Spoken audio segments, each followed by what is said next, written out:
الصبح بدا من طلعته والليل دجى. بسم اللہ الرحمن الرحیم. انسان دنیا کے اندر جب رہتا ہے ظاہر ہے اس سے نیک کام بھی ہوتے ہیں اور گناہ بھی ہوتے ہیں. نیکی پر اللہ تعالیٰ کی ذات خوش ہوتی ہے، فرشتوں پر فخر کرتی ہے کہ دیکھو تم کہتے تھے کہ یہ زمین میں فساد پھیلائے گا، لیکن میرا بندہ وہاں جا کر میری فرما برداری کر رہا ہے اور میرے سامنے اپنی عاجزی پیش کر رہا ہے، میری بڑائی بیان کر رہا ہے.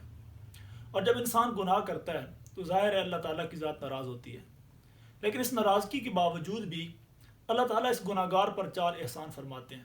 کتنا عظیم ہے وہ رب، کتنا کریم ہے وہ رب، کتنا رحیم ہے وہ رب. ہم اس کی نافرمانی کر رہے ہیں اور وہ ہم پر احسان کر رہا ہے. وہ 4 احسان کون کون سے ہیں؟ سب سے پہلا احسان اللہ تعالیٰ یہ فرماتے ہیں جب انسان گناہ کرتا ہے اللہ تعالیٰ کی ذات اس سے اس کا رزق نہیں چھینتے. یہ نہیں کرتے کہ آج تجھے روٹی نہیں ملے گی، آج تیرے گھر میں راشن نہیں پہنچے گا کیونکہ آج تم میری نافرمانی کی ہے. نہیں، بلکہ اس کی نافرمانی کے باوجود اللہ تعالیٰ اسے انواع و اقسام کے کھانے کھلاتے ہیں. اللہ تعالیٰ کی ذات اس پر رزق کی فراوانی کرتے رہتے ہیں کہ میرا بندہ کبھی نہ کبھی ضرور توبہ کر لے گا. دوسرا، جب انسان گناہ کرتا ہے تو اس گناہ کے باوجود اللہ تعالیٰ اس کی طاقت سلب نہیں کرتے.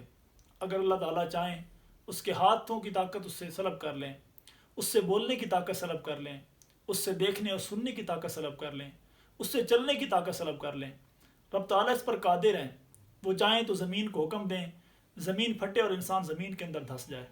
وہ چاہے تو سورج کو حکم دے سورج شعلے برسا کر اسے راکھ کر دے. لیکن اللہ رب العزت اس کے گناہ کے باوجود اس پر احسان کرتے ہیں، اس کی طاقت اس سے سلب نہیں کرتے.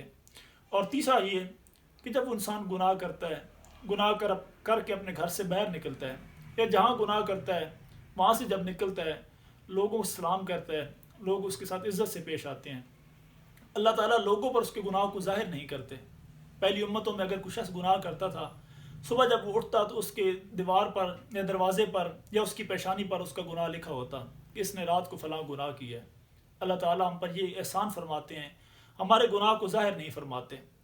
اور چوتھی بات، اللہ تعالیٰ ہمارا اوپر احسان فرماتے ہیں کہ اس گناہ کی ہمیں فوراً سزا نہیں دیتے، بلکہ ہماری توبہ کا انتظار کرتے ہیں کہ ہو سکتا ہے میرا بندہ توبہ کر لے.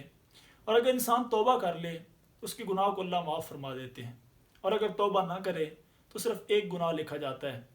اور انسان اگر نیکی کرتا ہے تو اس کی نیکی کرنے سے پہلے جب وہ نیکی کا ارادہ کرتا ہے اللہ اس کی ایک نیکی لکھ دیتے ہیں.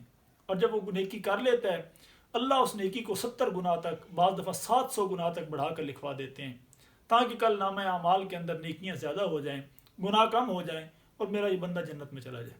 اللہ تعالیٰ کی ذات بخشش اور رحمت کے بہانے تلاش کرتی ہے.